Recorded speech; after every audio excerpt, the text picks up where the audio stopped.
Oh. Welcome to This Week in Guns. This show is brought to you by the Firearms Radio Network and Patriot Patch Company. This podcast offers commentary on the latest firearms industry news, information, and buzz. I'm your host, Jake Challen, president of FRN. You make the show possible. That's right. You simply click through our Amazon affiliate link the next time you're shopping online.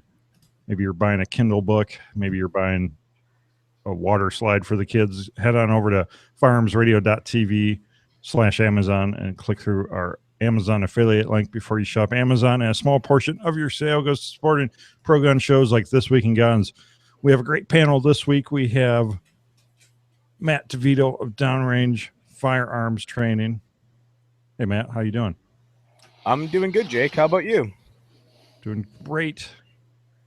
Good to have you back. Nate Murr, Director of Business Development at Kinetic Development Group. Hey, Nate. Hey, Jake. Good to be back on. John Wong, he's the founder and CEO of Renier Arms. Hey, John, how you doing? Hi, Jake. Thanks for having me on. It's an honor to be with such awesome dudes. It's great to have you on. So, yeah, Renier Arms, a lot of people know that company. And you guys have an event coming up pretty soon out there in the Washington area, too, called TriggerCon. What's that That's right. all about? Well, TriggerCon is going to be a show of innovation.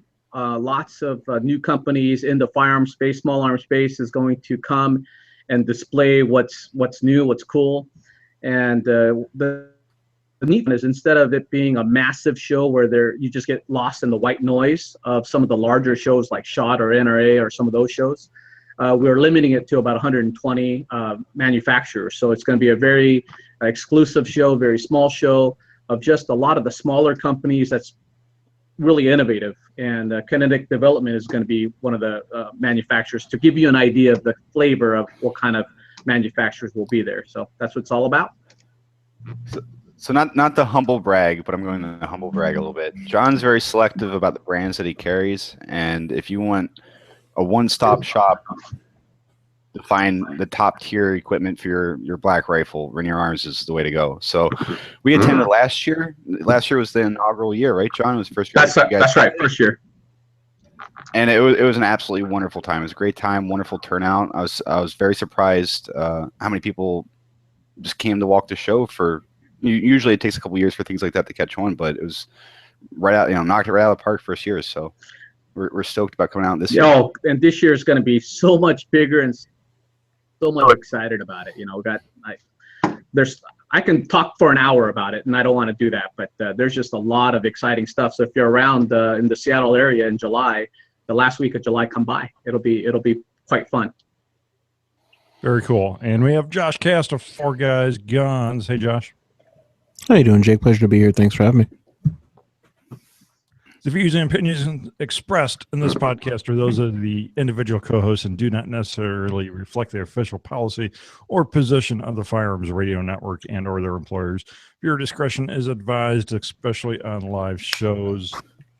How's that Facebook Live looking, Whitey? It's looking like it needs to be refreshed. You can watch on Facebook Live every Thursday night at approximately 8:15, maybe slightly later, Central Time, every Thursday night on the Firearms Radio Network Facebook page and the Firearms Radio Network YouTube page. How's that refresh go? Good to go. How's that Facebook Live looking? It's looking like it needs to be refreshed. There you go. It's your instant replay. Instant replay. You can see what Josh did there. Okay. Patriot Patch Company helps make this episode possible. Patch of the Month enrollments are still open for a short time. We have the Patch of the Month for June, which is the M80 Firecracker. Limited edition. You can only get these through the Patch of the Month Club. Only a few more days for June enrollment. Then we switch over to July. So head on over to patriotpatch.ca. Oh, also have some awesome cleaning mats over there, some awesome t-shirts, stickers. We're going to be adding vehicle vinyl here in the next month or so. A lot of vehicle vinyl options will be coming to patriotpatch.co. Check it out. Top stories this week. We're going to start with some positive news. Apologize this week if the audio is a little wonky. I moved studios again to my summer studio. So where do you summer?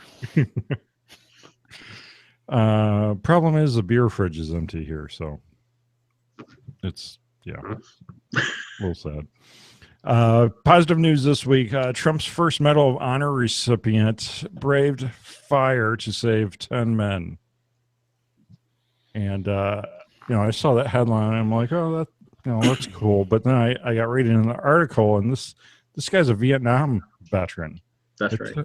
It took decades for him to finally receive his Medal of Honor. He was a combat medic in the 196th Light Infantry Brigade. He actually won. I lost it. He won a medal back in 1969. Mm-hmm. But his team of guys have put him up for the Medal of Honor, and they're giving it to him. That's not the first time. Well, the thing is, he was awarded a Bronze Star in 1970. So the combat action that he was involved in was over a span of 3 days, and he was wounded. And despite the fact that he was wounded, he stayed in the battle to help take care of his guys. Right. So I guess they gave him a Bronze Star and then a bunch of guys from his old unit started petitioning to have that upgraded to a more prestigious medal, like the Medal of Honor. So there's been other times, even from World War II vets, where guys, 50, 60 years later, they were either never awarded for their gallantry or they had their award upgraded. So I think it's really cool that he must have really impressed the guys in his unit for them to take it upon themselves to petition to get this award for him. It's like straight out of Forrest Gump, though. He went back like 9 times, is I believe what it said. So already wounded, went back into the fray to retrieve more people 9 times, continued to stay behind and tend to the wounded, and refused medevac. So yeah, I mean, and he's a Wolverine. And he was also towards the end was even fighting in the battle as well. Yeah. It said so. That was pretty awesome, right? I mean, he got wounded early on and then stayed in the fight. That's quite heroic by any means. Sounds like a win. Really? No one's going to do the Forrest Gump quote? I would never disrespect a Medal of Honor recipient, sir. Touché. So the guy came back and he was taught sociology, easy for me to say, and psychology at South Haven High School, as well as coached baseball, football. He recently retired after 4 decades of service to his community. And he's got a great quote from his father. He says, I was doing my job, though. My father told me at a very young age, if you're given a job, don't do it halfway. So he's very humble about the whole event as well. I tell my son that constantly, and it doesn't seem to have the same resounding effect, though. Son, someday you might have to save 10 men. All right, the end of 22 rationing. Walmart removes purchasing limits. Oh, I was going to have the Hallelujah chorus. I forgot. You're doing terrific. Don't have my soundboard up. So did they basically just have they been just turning 22 night and day for the past decade to finally recoup the dwindled masses? I don't know. I think we were kind of talking about before the show started about the state of the industry, but I think a lot of the ammo makers are kind of hurting right now. I mean, it's definitely a buyer's market, so maybe ammo sales cooled off a little bit after the election, and that allowed them the opportunity to get caught up for 22 production. I never understood why there was a shortage to begin with. It's like, I didn't know how many people were going out there and hoarding 22 ammo of all things. I know it's crazy, right? I mean, I think they started hoarding it once they knew they couldn't get it, right? But at the beginning, I mean, if I'm hoarding any ammo, it's not typically 22. I started hoarding 22 because I couldn't find it anymore, right? But I don't know. kind of odd. But now, obviously, there's plenty of 22 ammo, which is great if you like to shoot all the time and you want to shoot a more affordable round. I think the only thing worse than the hoarding of the 22 is the people that were hoarding it just to resell it. You know, the opportunistic. You know, you go to a gun show, and when I first started shooting, which isn't that long ago, it's actually only about 8 years ago, I started shooting. You could buy, you know, one of those 550 boxes for literally like $7. That's right.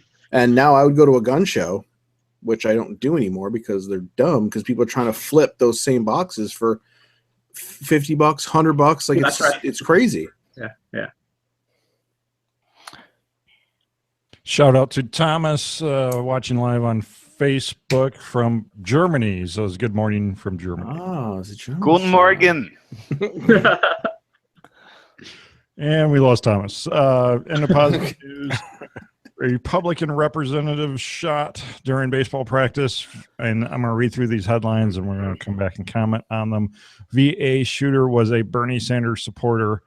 Baseball shooter used SKS and had a 9mm handgun. Good guy with a gun prevented more victims. Virginia governor claims 93 million Americans die to gun violence every day.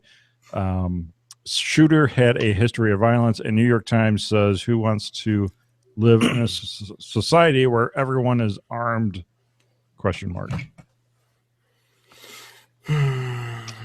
I'm going to go on record and say I hate stupid people, because honestly, everything that came out of that was stupidity. It's like every single quote except for, what was his name, Mo Brooks? Yeah, Rep Mo. Yeah. The only person that said something logical and rational. And people are like, oh, it was an AR-15, and I could tell from the semi-automatic, automatic fire and 50 to 100 rounds. And I'm like, and I watched the cell phone video that surfaced either today or late last night, whenever it was.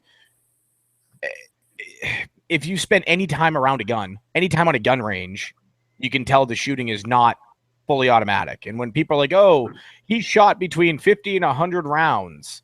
If you own an SKS, you know that's not an easy task to, if you ever shot an SKS, shoot, reload, stripper clip, the whole deal. The stupidity that comes out of people's mouths and the fact that they have a platform to speak irks the hell out of me. So I know exactly what you're saying, Matt, because it's aggravating. Like you said, it was just a whole bunch of really stupid comments. And what annoys me the most is when it's somebody that's a so-called expert on the news. Like there's that woman that was a prior Secret Service agent, and she had an immensely stupid way of explaining the difference between semi-automatic fire and fully automatic fire. And she sounded like the guy had a full auto. Just all kinds of stupid comments. And that's the thing. It's like, I think like a non-gun person trying to explain how a gun works or what type of gun it is, it'd be like me trying to explain to you like how like neuroscience works or like how to do open heart surgery. I know absolutely nothing about that. For me to try to explain that, I want to get it so wrong. I'm not even be in the ballpark. That's why like I would never go on the news and like, oh, I kind of know what open heart surgery is. Let me explain how it's done and pretend to be an expert. I'm like, but these other people have no problem doing that. It's very aggravating. I drew a heart on a Hallmark card once. Yeah. You know, I mean, it's like you honestly have to think like, what do they do? Like they look around the newsroom. Who's the stupidest person here? You making sandwiches. Go talk. Like, I mean, I don't know. So what really kind of got to me the most is that I have an employee. Her name is Chloe. She helps run the Four Guys Guns Facebook page, and she's fairly new to all this. So this is a really kind of eye-opening experience for her when it comes to gun culture. For instance, Pro 2A. I mean, to her, Pro 2A doesn't mean the same thing to her as it does to us. To her, it's a type of person, whereas to us, it's no, we're pro Second Amendment, we're pro Constitution, things like that. So she asks really, really interestingly worded questions because of that viewpoint. And if I have it right here, just so we can really kind of quote her, because it was the way she asked it was, it like strikes me. Do you think the 2A community feels embarrassed or more so enraged because of incidents like this that jeopardize gun rights and laws? So when stuff like this happens, I brief Chloe very quickly, you know, hey, here's what happened today. Here's what's going on. We don't comment on this. We don't do anything like this at all. We're not pushing any of this agenda. We're not supporting any of this. And she said, you know, she asked that question. And it was the 2A community, not, you know, Second Amendment supporters. It was the 2A community. And I literally gave her 6 paragraphs because we're just so ingrained to do it at this point, you know. And I've said before that 4Guys Guns doesn't go on 4Guys Guns and say, you need to do this, you need to do that, because we're preaching to the choir. All of us should know these things at this point. We need to be doing it on our personal Facebooks, and a lot of us do it. We fight those battles. We talk about how it's a tool. We talk about how the Second protects the First and every other amendment out there. And I can almost copy and paste this argument at this point, or even supporting facts with websites, with citations, because when you're having these conversations, of course, there's always going to be some sort of intellectual that is like, well, where's your sources? Cite that. I don't count that as a credible news source, fake news, blah, blah, blah. So we give it all out there, and she was like, whoa. I basically fed her from a fire hose, which, you know, she had time to go back and look through it again. I gave legible examples, but it's very interesting to see how much this has become like clockwork. Here's what happens. Here's what people are going to say. Here's what, you know, a politician's going to say. Here's what's going to go up on Fox News. Here's what's going to go on CNN. Where do the two worlds meet? Because it's not ABC or NBC. And then sure enough, 93 million people a day. And like, I literally copied and pasted the same thing I sent her. And I was like, see, this is where it happens. And she's like blown away that these are the people that are on her side, so to speak, because she's fairly liberal. And these are the people making your laws, I told her. And she was just dumbfounded. Like, how is it? It's surreal, she said. And that's just the weirdest thing in the world to me, to kind of be so far over on this side at this point that we have to remember to bring people with us. Yeah, I mean, but there are some things that we do on our side that, like, for example, when we say, hey, VA shooter was a Bernie Sanders supporter, right? I mean, let's say this guy happened to be a Republican shooter. A lot of times we just kind of classify these people into whatever categories, and we have to, first of all, not categorize, but you know, whenever something like this happens, we categorize all the gun owners as crazy, right? I hate when they do that. Just because this person was a liberal or whatever the case may be, or a Bernie Sanders supporter. Now, for me, I don't think we should just classify everybody because, you know, whether he was a Bernie Sanders supporter or not, each individual, we should judge them by what they are, right? And typically, it's not a massive people that are doing this, just 1 or 2 people who are just absolutely psycho in the head for whatever reason. Obviously, in this case, he was an extreme socialist or extreme something, right? And he just went nuts, right? But I think we too, on our side, start classifying everything on the left as being extremely wrong. It's weird because socialists have never killed anybody ever. First time in human history a socialist did something bad. Well, he said it was the SKS, and we're like, oh my God, that's such a socialist gun too. So. The funny thing is, though, regardless of classifying anyone, is that because of that one fact, though, yeah, you have, I'm sure everyone has heard how silent it is, deafening silence, how much the rhetoric has not come to, because suddenly it's, what do we do with this? Nah, that's one of ours. What do we do? Right. I mean, like, I understand what John's saying, and I kind of agree. Like, you don't have to be a left-leaning person or a right-leaning person to be able to perpetuate violence or do evil things, right? And you can have somebody like I said, I say this all the time. I'm like, the majority of people I know, and myself personally, I have some right-leaning views and I have some left-leaning views. And generally, if you lean more to one side than the other, that determines which direction you vote. But person or right-leaning person, regardless of which side you lean towards more often, you probably can't stand the person that's on the extreme left or on the extreme right. Like, if I lean right, which I most certainly do, somebody that's extreme right wing, I generally can't stand to talk to them.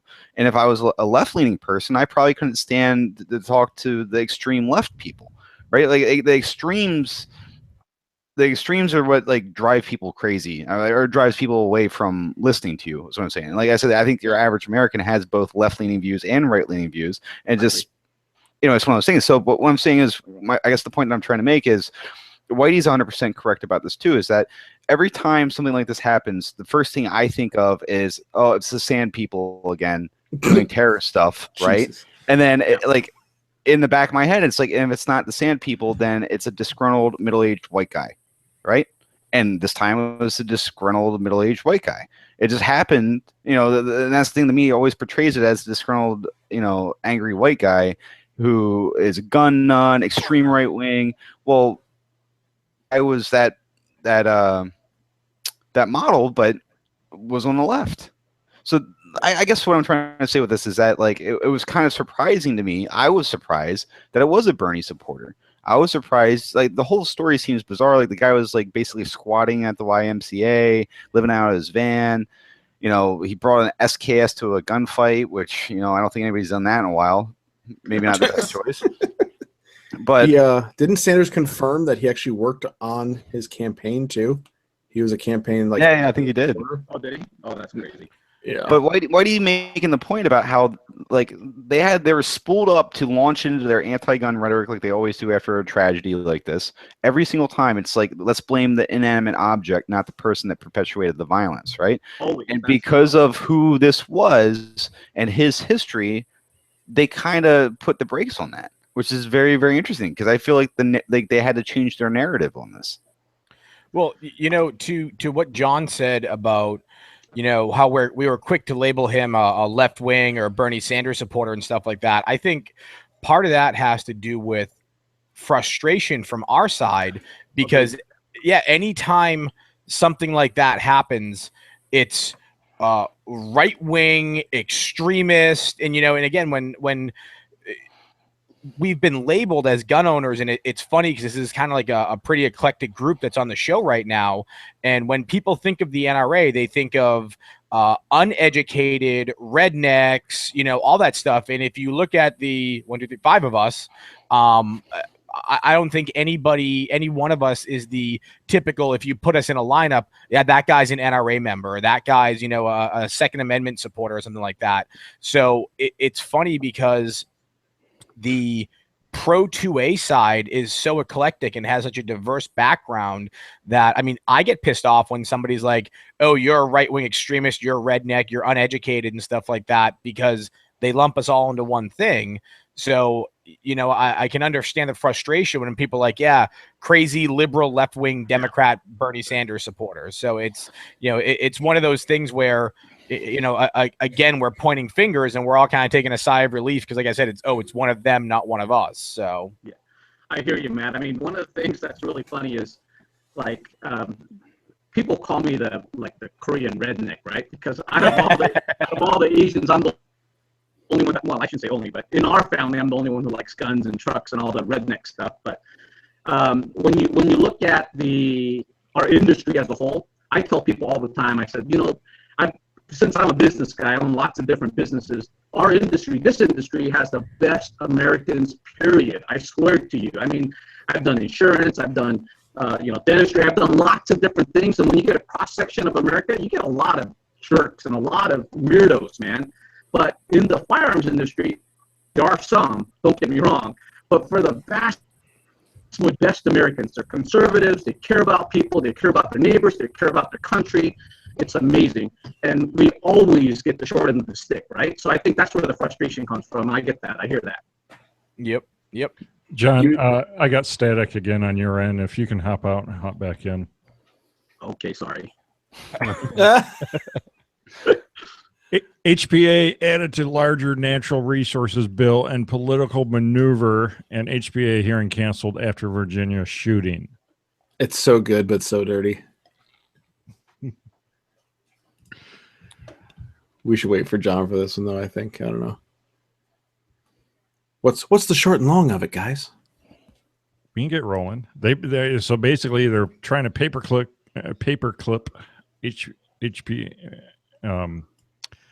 HPA to a natural resources bill that is more likely to pass. That'd be awesome if that worked. That would be awesome. Like, somebody brought up, it's not just about hearing protection, but like how hunting with suppressors. Hi.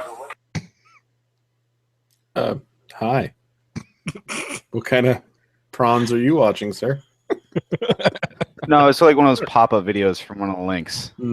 Somebody was trying to sell me a Sure. station wagon. Mhm. That did not sound like anything dirty. I'm sorry. Uh-huh. Anyway, I completely lost my train of thought because of that now. Well, I mean, porn will do that to you. Yeah, It was not porn, Whitey. I would too if browsers popped up all of a sudden. Popped up, unmuted. Your call. Yeah. Uh-huh. All right, back to the Hearing Protection Act. Yeah. Okay. Anyway, like what I was saying was that somebody wrote a really interesting article about how hunting with silencers is more, it's less economically damaging. As in, like, if you shoot your rifle, you're not scaring, deer from one side of the mountain to the other side of the mountain. You're not like changing their natural course of living.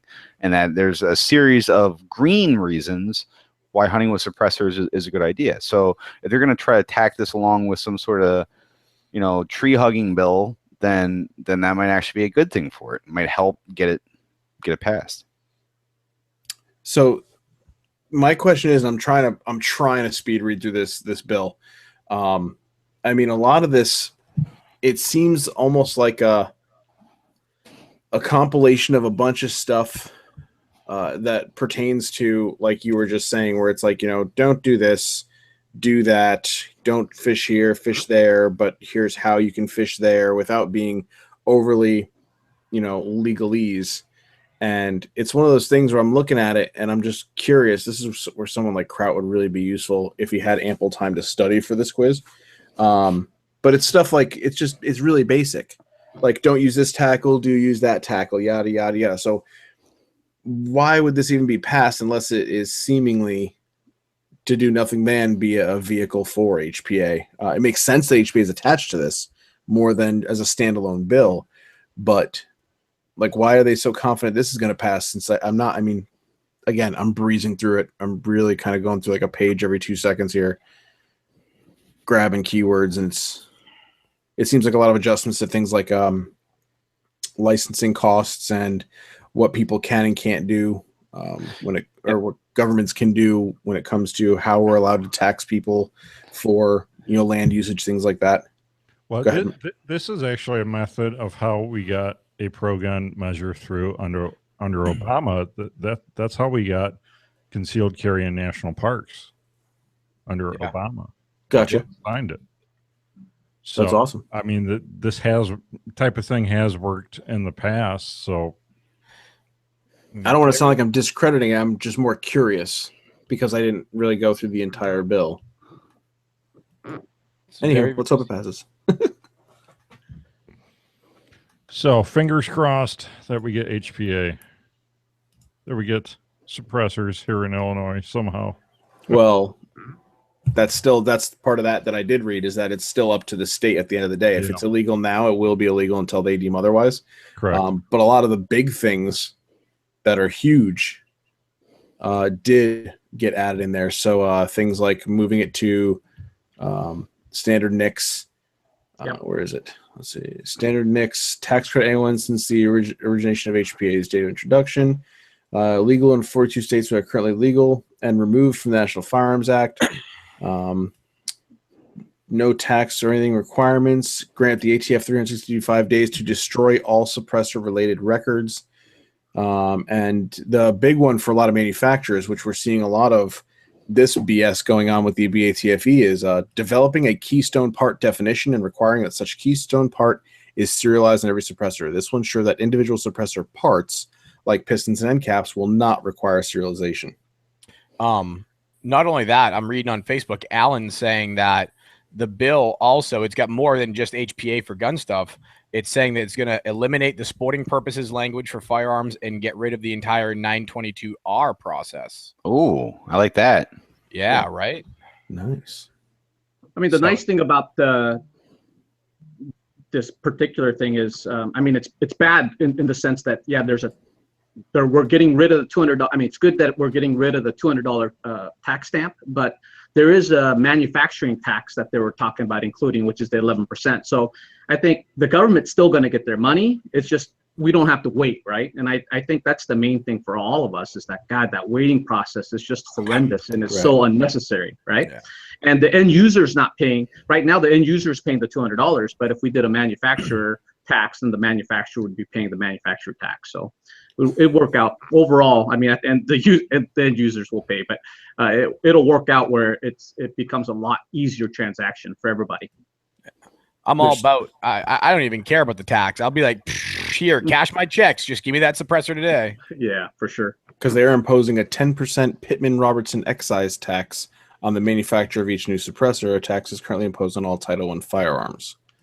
So what that means is that someone's still getting their money. Yep. Olympic drops several historic shooting events for 2012. The Olympics are dropping youth-focused events. I mean, which poverty-riven country the Olympics going to be in 2020? Tokyo. Oh, Tokyo's not poverty-ridden. That's good. At least it's not. It's not Brazil. There's also no guns allowed in Tokyo, though. No. So they're going with a mixed gender trap team, a 10-meter air rifle mixed gender team, and a 10-meter air pistol mixed gender team. So the shotgun's the only actual firearm out of those 3 events. Because BB guns are stupid. But then they're getting rid of men's double trap, 50-meter prone rifle, and 50-meter pistol, which I don't care about air guns. Like I like the 50-meter rifle and pistol events are some of the oldest Olympic events in the modern Olympics. So they're getting rid of an Olympic event that we've been doing for 100 years now to make way for mixed gender A.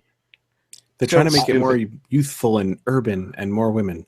They want more women in the competition. I guess the part I don't understand is how many of you guys watch the shooting portion of the Olympics? I don't think I've ever seen it. That's pretty much the only part of the Olympics I watch. I never seen it. I watch the on the air. sports and like fencing is still a thing. I used to watch the fencing, but and then Winter Olympics, the biathlon was my favorite event. I think they got rid of that. I agree too. with that. Yeah. Oh wow. Okay. I just watch curling, especially the Russian women.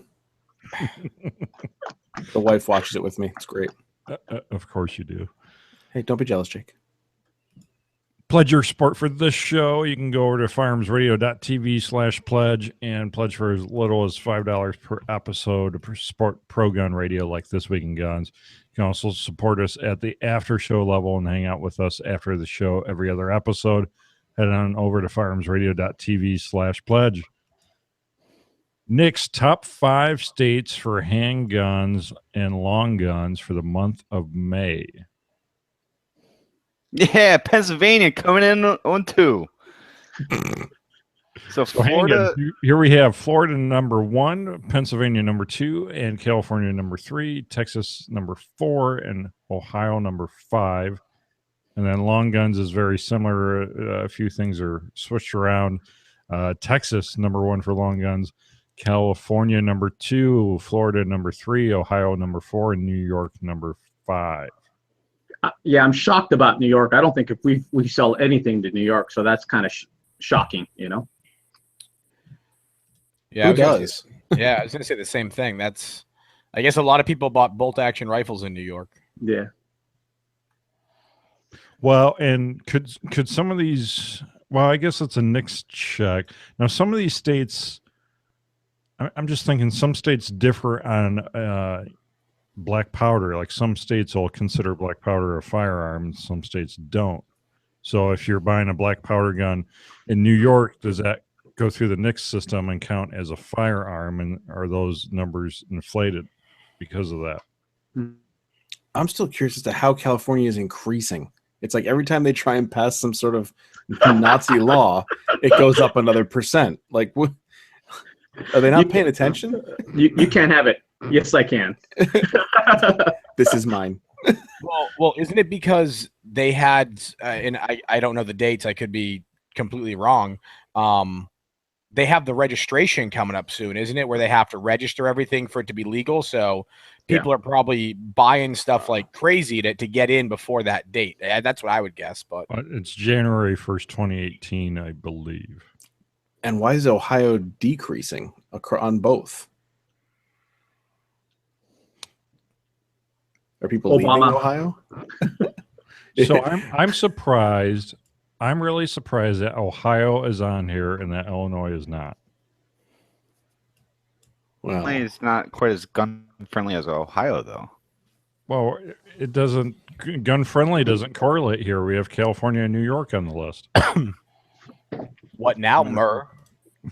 Well, I mean, I think about the sheer population numbers of California, and I think about how many rural communities you have in New York. So those two states don't surprise me as much. Well, and I that's look at why Ohio and outside like Cleveland and Columbus and like there's a lot of farmland in Ohio. I would say there's more farmland than there's more farmland in Illinois. Come on, Illinois is huge, and it's a third most populated state, isn't it? Is it? I don't know. Maybe not state, but Chicago is third largest city. So Listen, I drove through Illinois. I didn't see much of anything. and I never go to Murderville, USA, so I stay out of Chicago. Yeah. So right. I So can where are comment. all the guns in Chicago coming from? Obviously, not from Nick's checks. Mexico. Mexico's no joke. All right, so moving on to Gander Mountain releases new list of surviving stores, kind of, sort of. This was more just a tweet that the new CEO, Marcus Lemonis, released. But it is interesting. The way you just said that, it was like, oh, here's all our new stores in one tweet. It's such a weird name change too. Like they change, like it's going to survive as Gander Outdoors, no longer Gander Mountain. So, like, I don't understand that. Like, if you're going to rebrand, go all the way through with it and rebrand. You know, like you're going to keep the word Gander. Like the mountain part wasn't the part that because bothered me. they still want that. They still want that name recognition. That's right. For their customer base. So, what is rebranding going to get them then? To go Well, from Gander Mountain to Gander Outdoors. Okay, that makes sense. For the customer base that stopped shopping there, like that makes no sense. Where was the marketing team on this one? They'll, That's what I'm saying, like, right? Right? But Gander like this, will sell guns at $10 under MSRP. That's what it will be. so the guy's tweet was, "My goal is to open at least 70 stores for me and keep them operating as Gander Mountain. Potentially add an Overton's boating or camping world to them, and run a good business," said the dude. Said the CEO dude of a terrible The company. dude abides. So what surprised me on the list is they're only keeping one store in the whole state of Illinois, and they're keeping a ton of stores in Michigan. We're surprised because I don't know. I mean, like when this all went down originally, when we started talking about it, like I don't think it really surprised any of us. Like Gander Mountain would run a 20% off deal, and it was still above MSRP. Like whatever they sold was like I said, I would go there every single time. I would stop at the same Gander Mountain. I would go to their ammo section, and they would sell a box of American Eagle 55 grain for $23. A box of ammo that should be like $8 max in any other gun shop in America, and they wanted $23 for it. And that was years. For years, I'd always look the price of 5.56 there, and like their gun counter sales, like they never had anybody who knew anything about guns. One, that's pretty much true for most of those big box stores, but their pricing was just insane. I like, who buys guns here? Like there's this thing called the internet where you can price check. Why would you buy a gun at Gander Mountain? All right, going back to the top 5 states for Nick's checks, I looked up, and Illinois is the number 5th state for overall population. Ohio ranks number 7. Illinois has, I don't know, Ohio, Pennsylvania, and Illinois, they all have roughly, they're in the ballpark of the same population. So where's New Hampshire? New Hampshire would be way down the list at they're the 42nd most populated state. Over half of New Hampshire's gun sales are credited to Whitey and DeVito. Mostly DeVito, not me. Speaking of DeVito, the next story is probably the mecca for Matthew DeVito. I've been quiet because I was drooling over some of those pictures. This is But then- like Nirvana. Yeah, The but then Weird and Unusual Guns of the Berman Collection in northern Alabama. What town is this in? Aniston. And see, that's what concerned me. 'Cause I'm like, I want to go there, but it's northern Alabama and there's banjos. So, no, there's some really, really cool stuff in there, though. And just the way it's laid out, like I want to bring my son here because like they have Italy, USA, Japan, USSR, like they're all grouped together, so you can see like how all the different countries developed firearms and how they, the ones they actually used in war. Yeah, that's There's an MG42 right there. And there's some pretty rare guns here. Right. Like cool duster revolver. Like those that's relatively rare. Like the Nazi belt buckle pistols, screwdriver pistol. I've never seen some of those. That's cool. Yeah. Like the What about Altoid Tins pistol. What about the first corner shot gun? It was a trench gun that you could shoot while standing down in the trench, and it had a series of mirrors where you could still see the sights. And So there was a guy here locally, well, not here in Massachusetts, not in New Hampshire, that he literally had like his own little museum, and he had one of those trench guns set up. He actually built like a World War I era bunker in his basement with the sandbags and everything, and he had one of those things set up. And it's like, you think of how far we've come with technology and stuff, and the fact that these guys were back then in the heat of battle smart enough to devise something like that and pull it off and make it work. It's just like, amazing. I love stuff like that. So this museum's it's a $5 admission for adults. And it's open 360 days a year. Dude, that's really cool. That seems a really neat museum to visit. Nazi officer dress belt buckle with four-shot gun built into the buckle. That's gonna make you pee.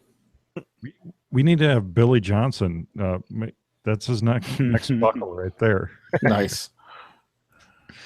All right, moving on to I'm offended. I'm not necessarily offended. Somebody's offended here. We're to the I'm offended section of the show. District judge tells defendant he would have shot him. Oh my God! What did this clown do? Look at him. So this clown, he broke into someone's house and beat them with a baseball bat, and he was like being disrespectful to the judge during the hearing. And the judge told him, you better listen up, because if he would have broke into the judge's house, he would have shot and killed him. I like the name of the judge. 5th District Judge Randy Stoker. I would have shot you myself if you broke into my house. That's how Randy rolls. I understand you have some stability in the community, but I'm taking you out of the community. You are going to the rider program because you need to understand the inner workings of the Idaho State Penitentiary. Wow. That's one way to say, get bent, you're going to jail. Amazon. Contribute to Amazon using the Firearms Radio Network affiliate link and support pro gun shows like This Week in Guns. Bookmark firearmsradio.tv/Amazon. We're to the full auto news segment, stories the real media won't talk about and other crazy stuff. Each of the hosts picks a story here to call their own. Who's ready to go? I don't know if my audio still sucks or not, but if my audio doesn't. What do you Okay. got, John? Well, the one that I saw was is it an armed robber told a Subway cashier to give him cash, and then the cashier says, "Get a job." And the reason why I picked that is I used to own Subway stores, way back in the day, and we, it's like, dude, we've had a couple of robberies there, and we tell them, dude, just give them the money. I know it's my money, but just give them the money. It's not worth it. But, oftentimes, when these robbers go in, they don't have any intention to shoot anybody, right? But the fact that this person wouldn't give them somebody else's money, to me, that's not bravery. That's stupidity, right? If somebody's asking for money at gunpoint, just give them the damn money. So, especially when it's somebody else's money, right? So I just thought, yeah, the story was cool, and they said, wow, the chick's brave and all of that. I think the chick's stupid. You know, if somebody's got a gun to your head and says, give me your money, and you're not armed, then you can't defend yourself. Just give them the money. That's it. Totally. Nate, what do you got? It's kind of my duty to talk about the Scar love parody because the Scar in the picture has my products on it. It has KDG products on it, so it's pretty funny and pretty cool. I suggest there's not a whole lot to talk about. It's some photographs like shot like old high school pictures, like Olin Mills style photos. But if you have a sense of humor and like guns, you'll probably get a kick out of it. I definitely did. But what I want to talk about, wait. You guys don't go get glamour shots done with your new guns when you buy them? Usually pay attractive women to do the glamour shots for me. You know, like, here, attractive young lady, hold this gun and let us take pictures of you so I can have marketing material. It's not so much me posing with guns, but anyway, what I really want to talk about is this super awesome, this is my favorite article out of the week, is this homemade AR-15. So I wonder if this is going to be like a trend now. But this guy built what they're calling a Doomsday AR-15. And it's like, imagine you have like a box full of junk gun parts you don't use anymore, and you're like staring at it, and you happen to own an angle grinder and a welder. And you're like, you know what? I want to make a bunch of parts that don't fit together. So this dude built this really awesome AR-15. Like almost all the majority of the gun is like stuff that he made himself or he modified. Like the buffer tube is like black pipe from like, you know, plumbing, like a piece of plywood for like the buttstock. He took 2 screwdrivers and welded them onto the lower receiver to make the grip, like the AR-15 grip. But I don't know. It's kind of cool, just like from like the artistic point of view or the creative point of view. Some of these guns that guys are building out of like scrap. So I just thought it was really neat. And you know, as somebody that likes dystopian, post-apocalyptic kind of stuff, like imagine like 100 years without, you know, there being a firearms manufacturing company. Like, what would people make out of the remnants? You know, it would probably look like realistically like some of these guns. So definitely suggest checking out these photos. So go check out the Scar photo, and then when you're done looking at that, go check out these Doomsday AR-15s that guys are welding together. It's like something straight out of Mad Max. Well, and what's interesting, they used a 2x4 basically for the buttstock and receiver, and the lower receiver. I mean, yeah, it's like, I guess there's like I read the article. There's like a company that makes AR-15 flats. I'm like, what? So it's like a flat for the left hand side of the receiver and a flat from the right, and you weld like the underside pieces. So it's kind of like, I guess it's kind of like a polymer, or not polymer, like 80% lower. It's a kit you get that you can weld together to make a functional AR loader. oh, I didn't even know it existed. I thought that was pretty cool. yeah. I'm gonna get my boy Keith on that project next. Make one of these. All right, Josh, what do you got? You know, I always liked Richard Ryan, but now I hate him. Richard Ryan, or Full Mag, formerly, what was he before that? Doesn't matter. He also does stuff with Rated Red. Deep sigh. Everyone here, I mean, I would assume everyone here, most gun people are into it, and then some go through phases through childhood, you know, sharks and dinosaurs, and eventually you stumble into World War II aircraft. You know, everyone gets their favorite, whether it's the B-17 or it's the B-24 or B-29, you go on and on. So like, to go riding on one alone, like you're like, wow, like I would love to go for a ride in the nose cone of a B-17. This melon farmer got to wingsuit out of the Bombay doors of a B-17. That's pretty cool. Yeah, dude, right? So now you gotta hate him. So now you have to hate him because he not only did go for a ride in B-17, he jumped out of the Bombay doors and then flew. Awesome. Great news. Good video. Thanks, Richard. It was pretty cool watching the guys drop out of there, because there's a bunch of guys that jump out, but it's like watching humans drop out of the Bombay doors like they're bombs, like just going straight down out of the bottom of the aircraft. It's a pretty cool video. Recently I started skydiving, but I would totally be down to go do something like that. Yeah, with a wingsuit, fly like a bird. Like a bird. Matt, what do you got? All right. So this was a tough one for me because there were a couple of different articles that caught my attention, especially the Florida man that planted 8 rounds into the python eating his goats.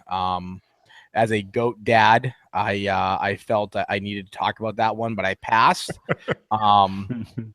And I went to the Ruger pleases New Jersey, New York, Maryland, and Mass residents with their monstrosity of a compliant AR-15.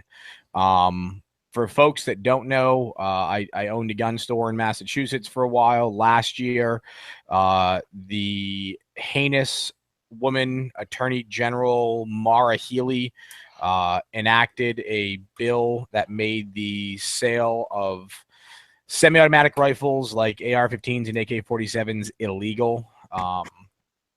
So July 20th of 2016 was the last time that you could quote unquote legally purchase an AR-15 from a dealer in Massachusetts. And, you know, kudos to Ruger for trying to make a rifle that's probably still not going to be compliant in the state. One of the things they did that I don't know why is they threaded the muzzle and they put a thread protector on it. Because I know in Mass, the guns aren't supposed to have a threaded muzzle because they're not supposed to be able to accept any type of flash hider. So I don't know why they would thread the muzzle. I'm looking at it and it looks AR-15-ish minus the Monster Man grip, they call it. Again, I live in a free country. I'm sorry, a free state in the country that recognizes my Second Amendment right. Doesn't make me do silly things. But I guess if that's your only other option out there, I've shot guns like that before, and they're actually surprisingly ergonomic. I wouldn't own one of those because I think they're ugly. If I was going to get a more ergonomic, compliant style rifle, I know, John, you guys sell those Fightlite lowers. They're awesome. Yeah. Yeah, and I've shot one of those and surprisingly comfortable to shoot. It's almost like shooting a regular sporting rifle, you know, Remington 700 or something with a detachable mag. I think those look a hell of a lot better, and I think they're a lot more ergonomic because you can actually get a full purchase on it, where this Monster Man grip, your strong hand thumb is just kind of floating out there in space, and you really can't manipulate the safety that well on the gun like that. But yeah, so I guess, you know, kudos to Ruger for trying to fight the good fight and get people in these, you know, quote unquote banned states some firepower behind enemy lines. Again, I don't know if it's going to work. Hopefully it does, but yeah, good on them for trying. Yeah, those who don't know what Fightlite is, they're basically, it looks like a shotgun stock, but they have a special bolt carrier group that goes not straight back, but kind of down and into the stock, so it works with the shotgun stock. The only thing that's a little bit tough to do is the mag release, because obviously your hand. For what I do is I reach with my other hand and drop the mag, and it works great. It feels great, and because the cheek rest, the way the shot. Those of you who know how to, you know, what it's like to be able to shoot a shotgun, you know, your on target is very easy. To get on target is very easy. It's a great choice if you're in a banned state, for sure. So check out Fightlite as well. All right, I'm going to take the Leopold scope, or Leopold, however you say it. Scope survives 11 years in the Idaho wilderness, attached to a rifle, and the rifle does not look like it survived 11 years.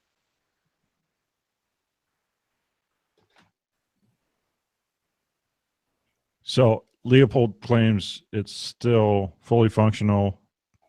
It's still fog free. The man who found it brought it to a local sporting goods store where the store owner identified it as his rifle, which he lost 11 years ago during a hunting trip. That seems a little coincidental to me. Yeah. When I read that story, I'm like, there's no way. Like the first person you brought it to show, they're like, oh man, that's totally mine. I lost that 11 years ago. I'll take it back now. Yeah, it seems pretty fishy. All right, so let's move on to, you can support this show by going over to firearmsradio.tv/pledge. You can pledge for as little as $5 per month. Support Pro Gun Radio like This Week in Guns, firearmsradio.tv/pledge. Also, check out the Patch of the Month Club at patriotpatch.co.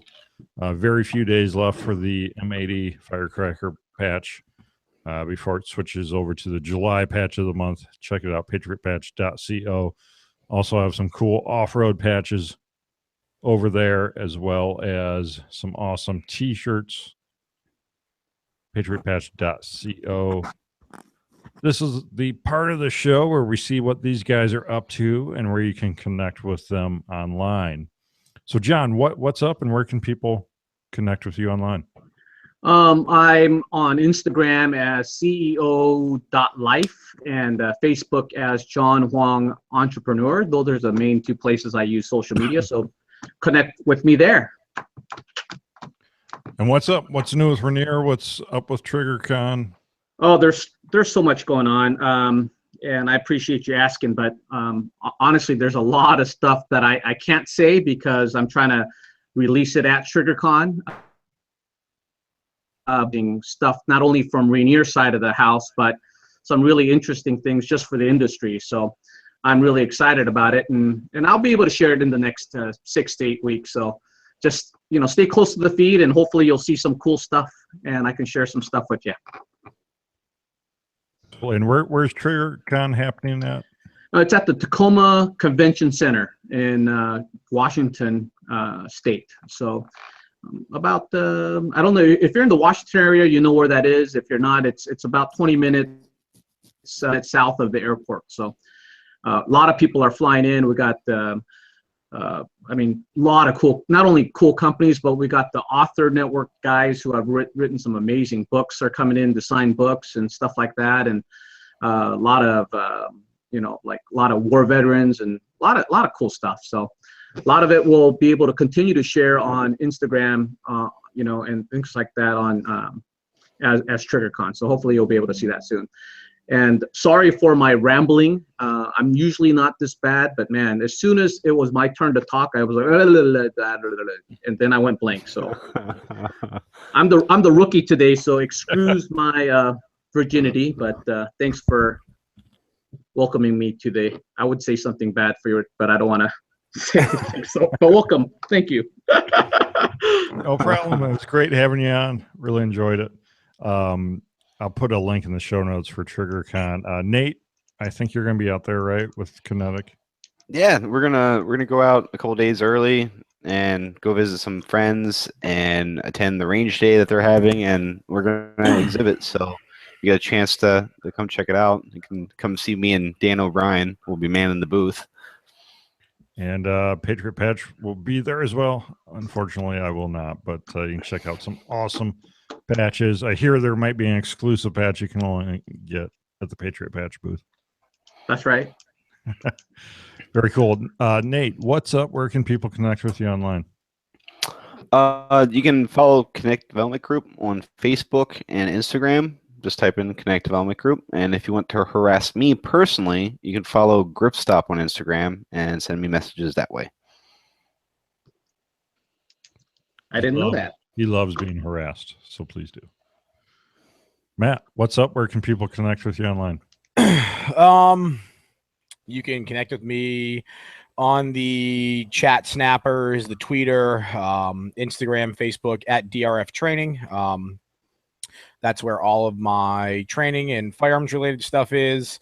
If you're into hunting, my Instagram account is Matt DeVito Hunts. That has all of my hunting exploits on it. I took a change in career.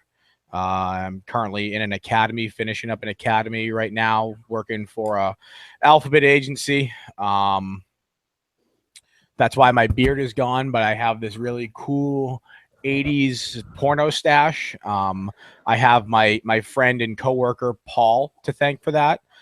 He's listening to the show, so I want to give him a little shout out. But yeah, did he like help shave it or what? Yeah, we spent some time together in the shower, and we decided that it would be a good time to shave our facial hair into creeper stashes. You were chafing him, huh? Yeah, a little bit. Yeah. So. By the way, I love your goats, man. Your goats are freaking awesome. Keep on showing those goat videos. Thank you. Yeah, they're fun. I don't know why I got them, but they're fun as all hell. So yeah, that's about it. The training's gonna pick back up. I get out of the academy in like 2 weeks, so the training will pick back up end of July.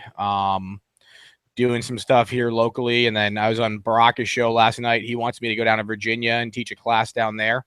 So I haven't hit the road in a while, so I'll probably be doing that. So I guess look out for that sometime in the end of summer, early fall. Very cool. Josh, Four Guys Guns, what's up? Where can people connect online? Four Guys Guns. You can find us on Facebook, Instagram, YouTube, and Tumblr, Flickr, one of those. I don't know. Everything's at Four Guys Grindr. Guns, all spelled out. Oh, Grinder. At least it's not plenty of fish. Don't tell the wife. So, what it boils down to is we've had our butts kicked recently. Just a lot of the work that a lot of people don't see, like how we pay the bills when it comes to shooting video and editing for other companies. And I've done a lot of graphic design recently. But while that was all happening, we've begun partnering up with Granite State Indoor Range, really great indoor range located right down here in southern Nashua. It's actually like 15 minutes from my house, which is super awesome. What they are allowing us to do is we finally have like a private, secure location, and we're bringing back the weekly drill down. What it boils down to is it just became very, very difficult when Matt, went his career path to actually kind of schedule that given the range we were using. So I couldn't like get a certain spot and have nobody else shooting and have quiet and be able to film, go down range without calling cold range, things like that, like at all. So, I mean, even if Matt was available, which we didn't know because he was doing his academy, there was no way I can get like specific guests or Leo or anything like that. I couldn't line it up. And I was really blown away by the amount of support we had in messages, both on YouTube and Facebook and Instagram, saying, when's it coming back? When's it coming back? So we're revamping it. We're trimming a bunch of the fat down, and we're going to be doing a lot more episodes. Literally every week. I don't know. I'm just seeing hashtag Whitey cheats in the chat. Well, you do what you can to win. But yeah, it's coming back probably beginning of July. I want to say the first week of July. I think we'll have our first episode or two ready to go. We're also going to be introducing some sort of drill of the week type thing, because the end goal for us has always not been to try and train people. It's to try and get people to enjoy actually training and not just standing in one spot, shooting at the same bullseye, cursing yourself when you suck. It's actually realistic engagement thanks to the RE Factor tactical system that they have with the Dead Man's Hand training cards and the IQ targets. There's 52 different targets that you can vary any different way you want from any distance, including movement and whatnot, to keep it from just that monotonous shooting one thing over and over again until you just drive yourself into just madness. So we're going to be doing another 30-second show that Mrs. Whitey has asked to take the reins on, which has me very scared. But we'll start featuring her a little bit more and more on that 30-second show. We're going to be getting into the weekly drill down. All will be right in the world again. And just been busy shooting video and getting B-roll and editing stuff to make the new season, I guess, of the weekly drill down a little bit more entertaining with a little less automated stuff, so to speak. So looking forward to producing that content. Very cool. People are definitely looking forward to it. You can leave a review for this show on YouTube. You leave your comments. You can leave a review on iTunes. You can always find the show notes at firearmsradio.tv the day after we air this live. and contribute to the show using that FRN Amazon affiliate link. That's about a wrap. Thank you, Nate. Thanks for having me, Jake. Always a pleasure. Thank you, Matt. Thank you, Jake. I'm glad you pulled me up from the minor leagues for this one. Hey, you're pro now. Thank you, John. Thank you very much for having me. It was a lot of fun, even though I choked. But I'll do better if I'm ever invited again. You did great. And I'll send you a mic next time. Thank you, Josh. Pleasure to be here, Jake. Thanks for having me. That's a wrap. We'll see you next week.